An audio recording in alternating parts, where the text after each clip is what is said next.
كل مساء يصخب مهرجان الحكاية الرائعة، حيث يصب الليل مغارات العتمة على منافذ السماء، ويرمي كرزات النجوم المتلألئة في قبضة الكون، وتهرول النيازك في دروب السديم لتشهد غرق المدائن في أحضان الخدر.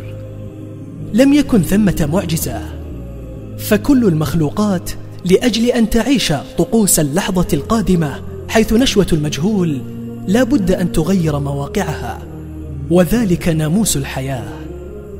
ولو استنطقت ذاكرة الأرض لأجابت: لم يكن الربيع وحده موسم النماء، بل هي إيقاعات الفصول كلها.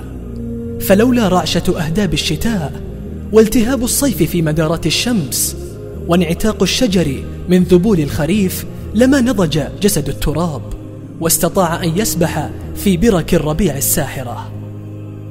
وحتى نحن ما لم نتغير فلن نصل، وكل غاية أنهكنا اللهاث وراءها ستظل تخاتلنا في منعطفات المستحيل ما لم نتجدد.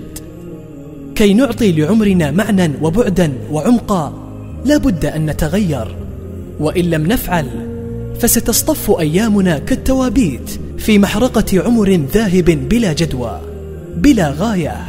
ولكن ليس أن نسلم أفكارنا للنقيض، أن نركب التيار على غير هدى، أن نتحول إلى شتات فكر كشرار هائج من حريق أسود. وحدها القيم لا يجب أن تتغير، تظل كالمنارات العتيقة الشامخة ترسل ضوءها يقينا يلملم تيه السفن في محيطات مظلمة نائية قارسة الوحشة. ولكي تتناغم حكاياتنا مع حكاية الكون كله، تهدر حناجر طموحنا مع موجه ارتفاعا وانخفاضا، مدا وجزرا، دفئا وغيما. لا بد أن نتغير، لا بد. بقلم أسماء عبد العزيز العبيد.